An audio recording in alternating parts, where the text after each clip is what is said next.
चलिए आज की क्लास को स्टार्ट करते हैं। लास्ट क्लास में मैंने आप लोगों को तर्क रेखा एवं भारतीय मानक समय रेखा के बारे में पढ़ाया था। आज की क्लास में मैं आप लोगों को छत्तीसगढ़ राज्य निर्माण संबंधी जो तिथि क्रम है, यानी कि कौन कौन से ईयर में कौन कौन से इंपॉर्टेंट इवेंट्स हुए थे जिसके बाद छत्तीसगढ़ का निर्माण हुआ है, तो वो हम एक एक करके कवर करने वाले हैं। आप ध्यान से सुनते जाइए, आपको सारी चीजें अच्छे से क्लियर हो जाएंगी। वैसे तो ये जो टॉपिक है आप देखेंगे छत्तीसगढ़ की हिस्ट्री में मेंशन किया गया है, बट इसको मैं छत्तीसगढ़ ज्योग्राफी में इसलिए कराती हूँ ताकि इससे क्या होगा कि आप सीक्वेंस में पढ़ते जा रहे हैं। वैसे भी अगर आप छत्तीसगढ़ जीके पढ़ना स्टार्ट करते हैं तो सबसे पहले आप छत्तीसगढ़ ज्योग्राफी से ही शुरू करते हैं। इससे क्या होगा कि आपके माइंड में एक अच्छा क्लैरिटी हो जाएगा और सीक्वेंस में आप चीजें कवर करेंगे तो आपको अच्छी तरह से समझ में आएगा। तो चलिए आज के टॉपिक को हम अपना शुरू करते हैं। इसमें हम एक एक करके देखेंगे कौन कौन से ईयर में कौन कौन से इवेंट्स हुए थे, जिससे रिलेटेड जो पॉइंट आपको याद रखना है वो आप नोट डाउन करते जाइएगा। वैसे भी ये नोट्स अच्छे से लिख करके मैं आपको टेलीग्राम पर आपको लेक्चर 1, लेक्चर 2, लेक्चर 3 की नोट्स मिल चुकी है। आपको ये इसी तरीके से जो लेक्चर सीरीज पूरी चलेंगी वो आपको नोट्स साथ साथ में मिलता जाएगा। चलिए तो आप देखते जाइए। सबसे पहले अगर आपको कौन सा ईयर ध्यान में रखना है कि क्या इवेंट हुआ था, 1861। ठीक है, 1861 में मध्य प्रांत का गठन हुआ था। अब ये मध्य प्रांत क्या था, इसमें क्या किया गया कि छत्तीसगढ़, एमपी, महाराष्ट्र, इनके कुछ एरियाज को मिला करके मध्य प्रांत बनाया गया। ठीक है, इस मध्य प्रांत का जो राजधानी था, राजधानी यानी कि मुख्यालय, तो मुख्यालय किसको बनाया गया, ये बनाया गया नागपुर को। ठीक है, तो यहाँ से आपको क्या क्वेश्चन पूछा जा सकता है कि मध्य प्रांत का गठन कब हुआ, मध्य प्रांत में किन किन स्टेट्स के एरिया इंक्लूडेड थे, उसके बाद इसका जो मुख्यालय था वो क्या था, तो ये नागपुर था। तो ये चीज आप याद रखिएगा। उसके बाद देखिए यहाँ पर 1862, नेक्स्ट इंपॉर्टेंट ईयर है यहाँ पर 1862।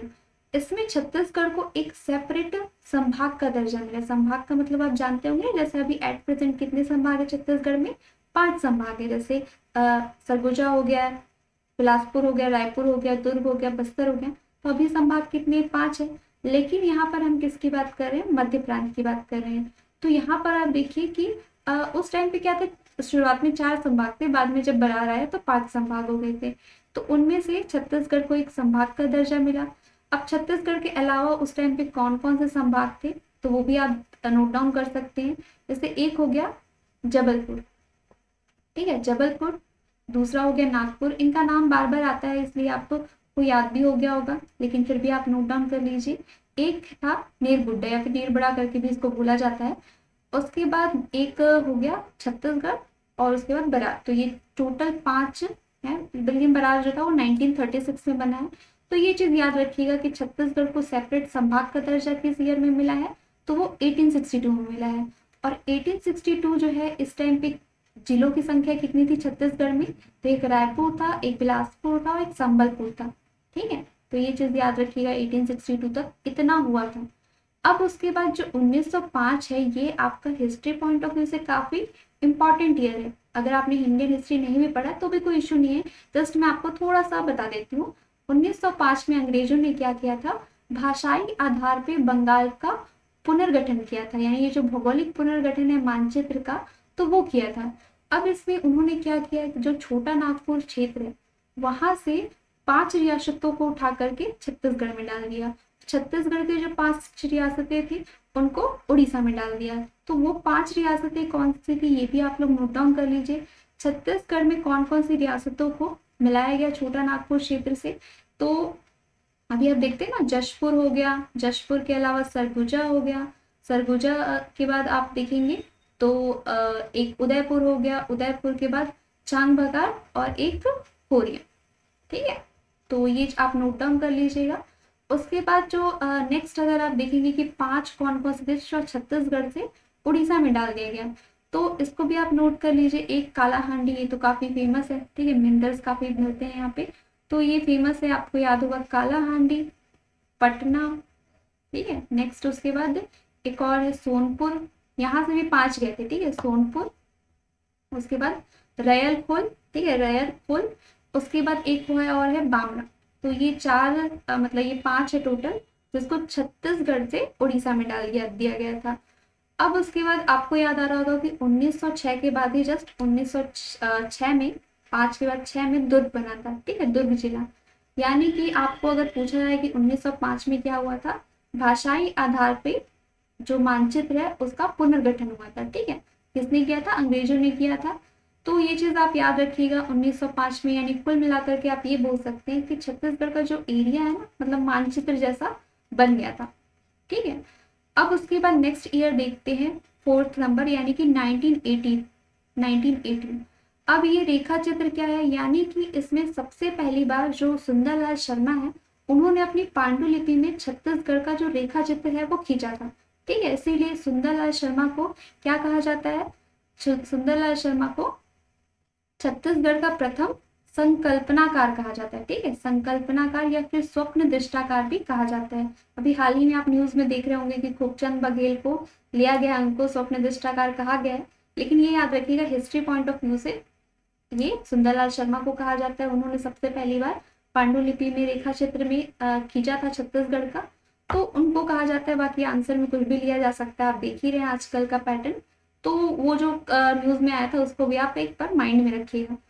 अब उसके बाद अगर आप 1918 के बाद बात करें 1924 की, 1924 में क्या किया गया, अब जैसे सोच रहे हैं कि छत्तीसगढ़ को एक सेपरेट राज्य का दर्जा मिलना चाहिए, तो उसके लिए क्या करेंगे, सबसे पहले डिमांड रखनी पड़ेगी। डिमांड कहाँ रखा, रायपुर जिला परिषद, ठीक है। सबसे पहले यहाँ पर ये जो डिमांड है छत्तीसगढ़ बनाने की, इसको रायपुर जिला परिषद के अंतर्गत मतलब पेश किया गया। उसके बाद वहां पे तो कुछ इतना हो नहीं पाया, क्योंकि अब देखिए एक सेपरेट राज्य बनाना है तो इतनी आसानी से नहीं बन जाएगा। उसके लिए क्या है, बार बार कई बार उसके लिए धरना दिया गया, ये किया गया, वो किया गया, फिर फाइनली छत्तीसगढ़ 2000 में बना है। उसके बाद यहाँ पर आप नेक्स्ट देखिए 6th नंबर 1939, ठीक है। 1936 में क्या है, उस टाइम पे बरार बन गया था, तो छत्तीसगढ़ में 5 संभाग हो गए थे, मध्य प्रांत में 5 संभाग हो गए थे, जिसमें कि छत्तीसगढ़ को अभी एक संभाग का ही दर्जा मिला, अभी उसको स्टेट का दर्जा मिलना बाकी है। चलिए, तो उसके बाद यहाँ पर देखिए 1939, ठीक है। 1939 अगर आप देखेंगे तो इसमें त्रिपुरी का अधिवेशन, आप जानते हैं कांग्रेस जो है समय समय पर उनका कन्वेंशन होता था, मीटिंग होता था, जिसमें कि वो जो भी चीजें हैं, ठीक है, देश कैसे आजाद करना, वो पूरा डिस्कशन होता था। तो वही है अधिवेशन। इसमें जो त्रिपुरी का अधिवेशन है वो काफी फेमस है। इसमें क्या था कि जो सुंदरलाल शर्मा है उन्होंने ये जो सेपरेट छत्तीसगढ़ बनाने की डिमांड है उसको उन्होंने त्रिपुरी अधिवेशन में पेश किया। तो आपको पूछा जा सकता है कि त्रिपुरी अधिवेशन में किसने पेश किया, तो सुंदरलाल शर्मा ने पेश किया। अब उसके बाद यहाँ पर 1946 में देखिए, तो 1946 को में अगर आप देखेंगे तो छत्तीसगढ़ शोषण विरोधी मंच, यानी कि ये क्यों इंपॉर्टेंट हो जाता है 1946 में ये छत्तीसगढ़ शोषण विरोधी मंच, ये इसलिए इंपॉर्टेंट हो जाता है क्योंकि अभी तक जितने भी इस टाइप की एसोसिएशन बनी है, ये पहला संगठन था छत्तीसगढ़ को एक मतलब अलग से स्टेट बनाने के लिए पहला ये संगठन था। अब पूछा जा सकता है कि इसका जो गठन है वो किसने किया है, तो इसका गठन किसने किया, ठाकुर प्यारेलाल। अगर आप देखेंगे तो ये रायपुर के राजनांदगांव के बहुत ही महत्वपूर्ण फ्रीडम फाइटर हैं, इनका नाम बार बार हिस्ट्री में रिपीट होता है। तो इसको आप सोचिएगा कि हाँ, अगर आप देखेंगे हिस्ट्री में जितने भी फेमस पर्सन है, जैसे आप इंडियन हिस्ट्री में देखते हो सबसे पहले किसका ध्यान आता है आपको, महात्मा गांधी का आता है। वैसे अगर आप छत्तीसगढ़ हिस्ट्री पढ़ेंगे तो ठाकुर प्यारेलाल जो है राजनांदगांव के बहुत ही इंपॉर्टेंट फेमस लीडर हैं। तो सोचिएगा कि हाँ, कौन ऐसा था जो शोषण को बिल्कुल देख नहीं सकता था, कौन ऐसा था जो बिल्कुल शोषण के विरुद्ध आवाज उठाता था। इन्होंने कितने सारे जो स्ट्राइक वगैरह है उसको किया है, ठीक है, लीडरशिप निभाई है। तो वैसे ही करके आप इसको याद रख लीजिए। शोषण विरोधी मंच अगर पूछा जाए कब बनाया गया और किसने बनाया, तो ये ठाकुर प्यारेलाल ने। कौन नहीं देख सकता था शोषण होते हुए, तो ठाकुर प्यारेलाल जो है वो नहीं देख सकते थे। उसके बाद यहाँ पे आप देखिए 1946, यानी जस्ट देश आजाद होने के पहले। उसके बाद नेक्स्ट ईयर आप यहाँ पर देखिए, लास्ट में मैं एक बार फिर से आपको रिवाइज कर दूंगी, अभी आप बस समझते जाइए सीक्वेंस ऑफ इवेंट्स को। उसके बाद नेक्स्ट यहाँ पर देखिए 1947 यानी अगर यहाँ से पूछ दिया जाए कि देश जब आजाद हो रहा था तो छत्तीसगढ़ किसका पार्ट था, छत्तीसगढ़ उस टाइम पे भी मध्य प्रांत का पार्ट था। उसके बाद 1955, ठीक है, 1955 में क्या किया गया कि जो मध्य प्रांत का विधानसभा है, उस टाइम पे ठाकुर रामकृष्ण सिंह ये एक विधायक थे, उन्होंने यहाँ पर जो ये सेपरेट छत्तीसगढ़ है अलग बनाने की, उसका जो डिमांड था वहां पर पेश किया। ठीक है, तो आपको पूछा जा सकता है कि मध्य प्रांत का जो विधानसभा है वहां पर किसने ये पेश किया था। ठीक है, तो रामकृष्ण सिंह ने किया था। अब उसके बाद 1956 में क्या हुआ, 1956 में ही यहाँ पर आपको याद होगा कि हाँ 1956 में ही 1 नवंबर 1956 को मध्य प्रदेश बना। ठीक है, सेंट्रल प्रोविंसेस से अलग होकर के मध्य प्रदेश एक सेपरेट राज्य बना। अब तो मध्य प्रदेश भी बन चुका था। आप जानते हैं कि मध्य प्रदेश का पार्टी छत्तीसगढ़ था। तो ये 1956 का आप ये चीज ध्यान में रखिएगा कि हाँ 1 नवंबर 1956 को मध्य प्रदेश बना और उस टाइम पे छत्तीसगढ़ भी मध्य प्रदेश का पार्ट था।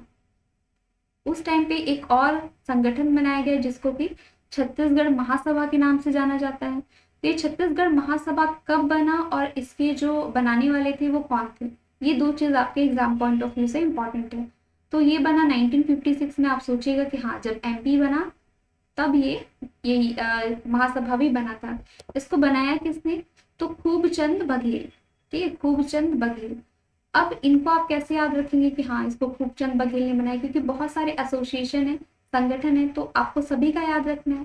तो इसको आप ऐसे याद रख लो कि जैसे अगर सभा करना है, ठीक है, तो कोई भी कर सकता है वो सभा, अगर सभी को बुलाना है तो कोई भी बुला सकता है। लेकिन अगर महासभा करना है, ठीक है, महासभा, तो कम से कम सरनेम में बघेल होना चाहिए। ठीक है, क्योंकि आप जानते हैं कि माननीय मुख्यमंत्री इनका सरनेम बघेल है। तो इससे क्या होगा कि आपके क्या बोलना चाहिए, कोई पावरफुल होना चाहिए, कोई पावरफुल पर्सनैलिटी होना चाहिए, तभी महासभा हो पाएगा। ठीक है, सभा तो कोई भी कर सकता है, लेकिन महासभा कराने के लिए कोई बहुत ही फेमस पर्सनैलिटी होना चाहिए। तो ऐसे करके आप याद रख सकते हैं खूबचंद बघेल 1956 में इन्होंने छत्तीसगढ़ महासभा का गठन किया। अब उसके बाद नेक्स्ट ईयर में आइए, यहाँ पर 1967 में ही रायपुर को नगर निगम का दर्जा मिला था। ठीक है, कब मिला था रायपुर को नगर निगम का दर्जा, तो ये मिला था 1967 में। उसके बाद नेक्स्ट अगर आप देखेंगे कि नेक्स्ट भातृत्व संघ, ठीक है, ब्रदरहुड एसोसिएशन, इसको अब आप समझ सकते हैं। मतलब ब्रदरहुड की बात करें तो ऑब्वियस सी बात है कि यहाँ पर दो लोग होंगे। ठीक है, दो लोग मिलकर के इसका निर्माण करेंगे। तो वो दो लोग कौन थे, एक छेदीलाल, उसके बाद एक थे खूबचंद बघेल। तो ये चीज दोनों का नाम याद रखिएगा कि हाँ भ्रातृत्व की बात कर रहे हैं यहाँ पे, यानी कि दो लोग होने ही चाहिए, कोई एक अकेला नहीं कर सकता। तो ये हो गए खूबचंद बघेल प्लस छेदीलाल। तो ये चीज आपको याद रहेगी। उसके बाद 1976 में क्या किया गया, छत्तीसगढ़ मुक्ति मोर्चा, और उसके बाद ये छत्तीसगढ़ संग्राम मंच। तो ये दोनों को अगर आप देखेंगे कि ये मुक्ति मोर्चा और ये संग्राम मंच, तो इसका गठन किसने किया और कब हुआ, तो 1976 में। इसको आप लोग ध्यान में रखिएगा। ठीक है, अगर आप जानते हैं, ठीक है, थोड़ा बहुत भी पॉलिटिक्स के बारे में जानते हैं, तो जो योगी आदित्यनाथ है सीएम, कहाँ के सीएम है, आप लोग कमेंट सेक्शन में बताइएगा। मेरे ख्याल से तो सभी को इतना कॉमन चीज है, आपको सबको पता होगा। नहीं पता है तो कमेंट में बताइएगा। ये जो सीएम, इनको सब लगभग सभी लोग क्या है काफी पसंद करते हैं, क्योंकि इनके डिसीजंस जो है वो एकदम डिफरेंट होते हैं। तो आप सोचिएगा कि हाँ मुक्ति और संग्राम, ठीक है, ये दोनों शब्द का अगर आप मतलब देखेंगे तो हाँ मुक्ति दिलाना है, संग्राम मतलब कि हाँ कुछ भी गलत हो रहा है तो संग्राम तो होना ही है। तो ये 76 और 83 को आप दोनों ईयर्स को याद रखिएगा, किसने किया है, तो शंकर गुहा नियोगी। ठीक है, नोट डाउन कर लीजिए, शंकर गुहा नियोगी, इन्होंने ये दोनों संगठन को बनाया। तो जैसे योगी आएगा ना, तो योगी आदित्यनाथ माननीय मुख्यमंत्री, वैसे आप इनको याद रख लीजिएगा, शंकर गुहा नियोगी। उसके बाद 1983 में एक और इम्पॉर्टेंट इवेंट हुआ था, वो क्या था, पृथक छत्तीसगढ़ पार्टी। ठीक है, यानी कि यहाँ पे आप देखेंगे जय छत्तीसगढ़ पार्टी, इसको किसने बनाया था, उस टाइम पे एक संत कवि थे पवन दीवान। तो ये चीज भी याद रखिएगा, पृथक छत्तीसगढ़ का जो फॉर्मेशन है वो किसने किया था, तो ये पवन दीवान, ये इंपॉर्टेंट है। ठीक है, अब उसके बाद फाइनली यहाँ तक आपको जनरली आपको एमसीक्यूज वगैरह में देखने के लिए मिलेगा, एग्जाम में आगे भी आपको पूछा जा सकता है। अब लास्टली अगर आप देखेंगे तो कुछ और ईयर्स है, लेकिन यहाँ पर हम सिर्फ इम्पोर्टेंट ईयर्स को ही कवर कर रहे हैं। 1994, ठीक है, 1994 में मध्य प्रदेश जो विधानसभा है वहां पर ये जो शासकीय पूरा ये विधेयक उसको मतलब दिखाया गया। ठीक है, जो ये सेपरेट छत्तीसगढ़ बनाने की बात है उसको यहाँ पे रखा गया। ठीक है, ये संकल्प जो लिया गया था उसको वहां पर पेश किया गया और वो सब लोग उसके लिए एग्री थे, तो वो सर्वसम्मति से पारित हो गया। कब पारित हो गया? 1994 में। अब उसके बाद जब मध्य प्रदेश का ये जो विधानसभा है वहां पर इसको कब पेंशन पहुंचाया गया? 1998 में, और 1998 में भी वहां पर ये पारित हो गया। तो यहाँ तक जो हमने 1998 तक देखा, ये पूरा सीक्वेंस ऑफ इवेंट था कि किस प्रकार से छत्तीसगढ़ का फॉर्मेशन हुआ है। लेकिन ऐसा नहीं है कि मध्य प्रदेश विधानसभा में पारित हो गया तो हाँ छत्तीसगढ़ जो है वो बन गया। अभी भी क्या है कि वो आप जानते होंगे पॉलिटी में, कभी भी कोई भी बिल है वो एक्ट कब बनता है? जब उस पर राष्ट्रपति के हस्ताक्षर हो जाते हैं। तो वो चीज भी आपको याद रखनी है कि किस प्रकार से वो जो लोकसभा में पेश हुआ, फिर उसके बाद राज्यसभा में गया और राष्ट्रपति के हस्ताक्षर हुए। तो वो पॉलिटी का है, लेकिन फिर भी आपको ज्योग्राफी में भी वो चीजें पता होनी चाहिए, क्योंकि अभी यहाँ पे आप छत्तीसगढ़ निर्माण का सिक्वेंस आप देख रहे हो कि किस तरीके से बना है। कोई भी बिल जो है वो एक्ट तब बनता है जब उस पर राष्ट्रपति के हस्ताक्षर होते हैं। ठीक है, प्रेसिडेंट उस पर हस्ताक्षर करेगा तब वो एक्ट बनेगा। अब लेकिन सबसे पहले क्या होता है आपको पता है, पार्लियामेंट में लोकसभा होता है और दूसरा राज्यसभा होता है। जब लोकसभा में सबसे पहले कोई बिल जाएगा, यहाँ वाले पास करेंगे, फिर राज्यसभा में जाएगा, यहाँ से पास होने के बाद फाइनली वो राष्ट्रपति के पास हस्ताक्षर के लिए जाता है, और इन्होंने जब साइन कर दिया तो फाइनली वो एक एक्ट बन जाएगा। यानी अभी छत्तीसगढ़ बनना है तो कम से कम लोकसभा और राज्यसभा में पास होना चाहिए। तो इनके लिए कुछ डेट्स हैं जो कि आपको याद रखना है। ठीक है, कैसे याद रखोगे वो मैं आपको एक एक करके बताती हूँ। बिल्कुल आसान है, कोई दिक्कत नहीं जाएगी, आप लोग बस ध्यान से सुनते जाइए। सबसे पहले जो आपको डेट याद रखनी है वो आप कुछ इस प्रकार से कर लो। ठीक है, 25 जुलाई, फिर 31, फिर उसके बाद यहाँ पर 3 और ये 9। ठीक है, ये उसके बगल में आप लिख लीजिएगा जुलाई, अगस्त और ये अगस्त। ठीक है, तो ये ईयर कौन सा है? ईयर वही 2000। अब आप अपने दिमाग में ये चीज से फिट कर लीजिए, हाँ अगर पास होना है तो कम से कम 6 दिन का टाइम लगेगा ही लगेगा। तो शुरुआत आपको 25 तारीख से ही करनी है। ठीक है, 25 तारीख से आपने शुरू किया तो जस्ट 6 उसमें ऐड कर लो, 6 ऐड कर लेंगे तो ये 31 आ गया। हाँ 31 जुलाई, यानी लोकसभा में जो पेश किया गया है वो 25 को किया गया है।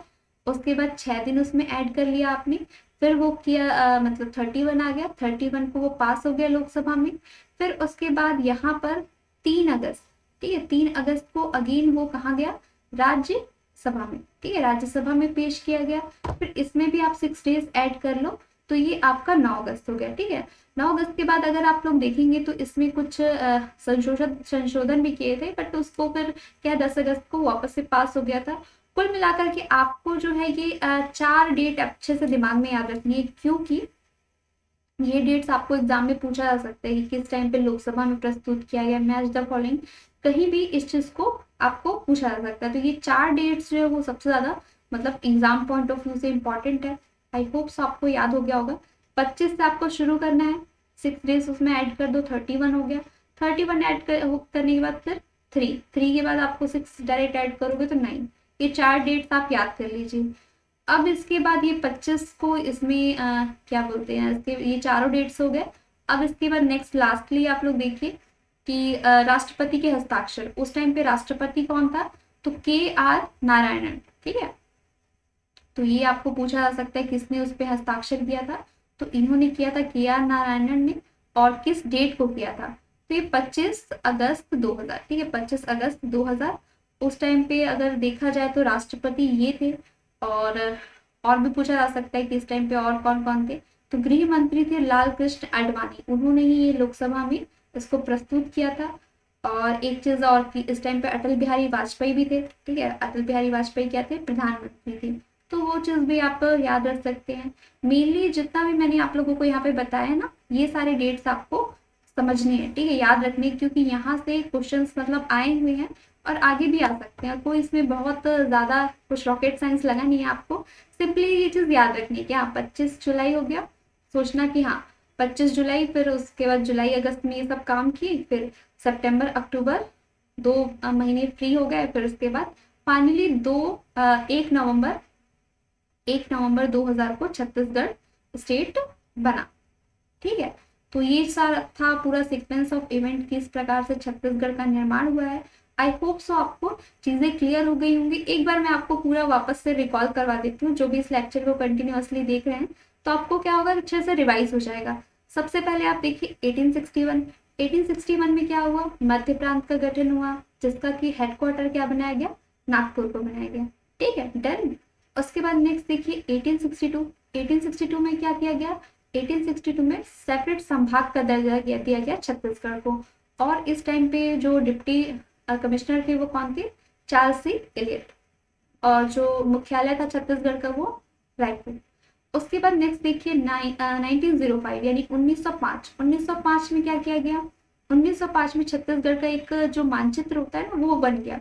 कैसे बन गया, क्योंकि इस टाइम पे जो बंगाल प्रांत है उसका भौगोलिक पुनर्गठन किया गया। किस आधार पे, भाषाई आधार पे। तो जो 5 रियासतें हैं वो छत्तीसगढ़ में आई। कौन कौन सी रियासतें आई, छोटा नागपुर क्षेत्र से कौन कौन सी रियासतों को इंक्लूड किया गया, जशपुर हो गया, चांगबाकार हो गया, कोरिया हो गया, उदयपुर हो गया, और एक, ठीक है, इसको लाइन से आप याद रखेंगे तो आपको याद रहेगा मैप वाइज, कि एक आपका जशपुर, सरगुजा, कोरिया, 3 अभी है।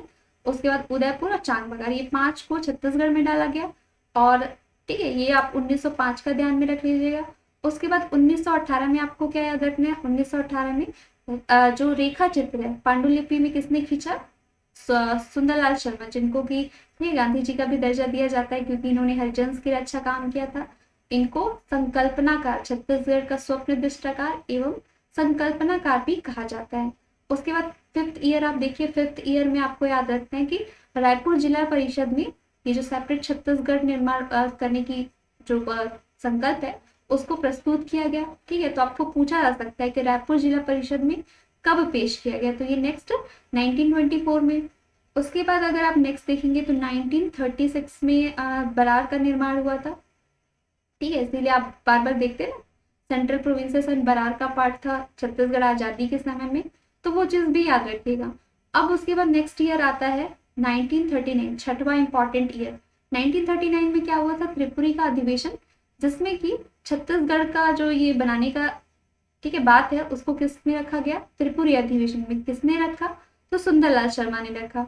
उसके बाद नेक्स्ट बना है 1946, इसमें छत्तीसगढ़ शोषण विरोधी मंच। ये इंपॉर्टेंट किस लिए, क्योंकि पहला संगठन था छत्तीसगढ़ को बनाने के लिए। किसने बनाया, तो ठाकुर प्यारेलाल ने बनाया। कौन शोषण नहीं देख सकता था, तो ठाकुर प्यारेलाल जो है वो शोषण नहीं देख सकते थे। उसके बाद देखिए यहाँ पर या फिर इसको आप ऐसे भी याद रख सकते हैं, जो प्यारे लोग होते हैं उन्हीं का ज्यादा शोषण किया जाता है। ठीक है, इसीलिए सबको थोड़ा सा होना चाहिए। ठीक है, सबको अच्छे से अपने आप को कैरी करना चाहिए, जिससे कि किसी का एक्सप्लॉइटेशन ना हो। ठीक है, आपको हर काम में अपना बेस्ट देना चाहिए। उसके बाद देखिए नेक्स्ट यहाँ पर 1947 में अगर पूछा है कि देश जब आजाद हो रहा था तो छत्तीसगढ़ उस टाइम पे किसका पार्ट था, तो मध्य प्रांत और बरार का पार्ट था। नेक्स्ट आप यहाँ पर देखिए कि जो 1955 है, उस टाइम पे छत्तीसगढ़ का जो ये डिमांड है, उस डिमांड को मध्य प्रांत की विधानसभा में रखा गया। किसने रखा, तो रामकृष्ण सिंह ने रखा। उसके बाद जो 1956 है, वहां पर एमपी बना। कब बना, 1 नवंबर 2000 को। और उस टाइम पे छत्तीसगढ़ जो था मध्य प्रदेश के साथ ही है वो बन गया। उसके बाद आता है ये कुछ संगठन है, संगठन का आपको किसने बनाया है ये चीज याद रखना है। तो महासभा आप कैसे याद रखेंगे कि सभा तो कोई भी कर सकता है, लेकिन महासभा करने के लिए स्ट्रॉन्ग पर्सनैलिटी होने की जरूरत है। उसके बाद अगर आप देखेंगे भ्रातृत्व संघ, तो भ्रातृत्व संघ यानी कि ब्रदरहुड एसोसिएशन, तो इसके लिए भी क्या है कि 2 लोगों की जरूरत पड़ेगी। तो एक छेदीलाल हो गया, उसके बाद दूसरा खूबचंद बघेल। उसके बाद अगर मुक्ति मोर्चा एवं संग्राम मंच की आप बात करेंगे तो शंकर गुहा नियोगी, ये भी मैंने आपको याद करवाया हुआ है। उसके बाद पवन दीवान, इन्होंने छत्तीसगढ़ पार्टी की शुरुआत की। फाइनली 1994 एंड 1998 में यहाँ पे मध्य प्रदेश विधानसभा से पारित हो गया। तो आपको पूछा है कि मध्य प्रदेश विधानसभा में पारित कब हुआ है, तो 1998।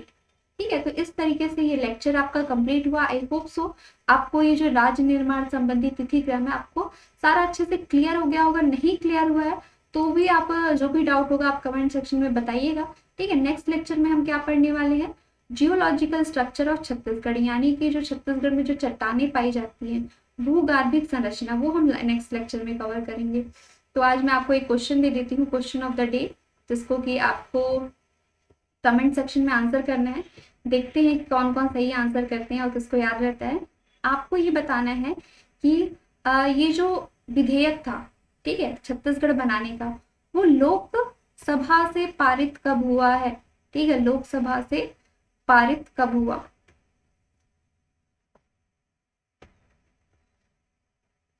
ठीक है, आपको मैं ऑप्शंस भी दे देती हूँ जिससे कि ठीक है, ऑप्शंस नहीं देना चाहिए क्योंकि इसको क्या है, मैंने आपको याद करवाया है तो वो आपको याद होना चाहिए। ठीक है, आपको मैं आज 2 क्वेश्चन देती हूँ क्योंकि आज मैंने लगभग 2 टॉपिक्स पढ़ाए हैं, तो आपको दोनों का ही आंसर कम से कम आना चाहिए। तो एक क्वेश्चन हो गया, आपको ये लोकसभा का आंसर करना है, आप ए और बी लिख करके आंसर करिएगा। उसके बाद नेक्स्ट क्वेश्चन आपके लिए है, आपको बताना है कि छत्तीसगढ़ संग्राम मंच, ठीक है, छत्तीसगढ़ संग्राम मंच, इसका जो गठन है वो किसने किया था?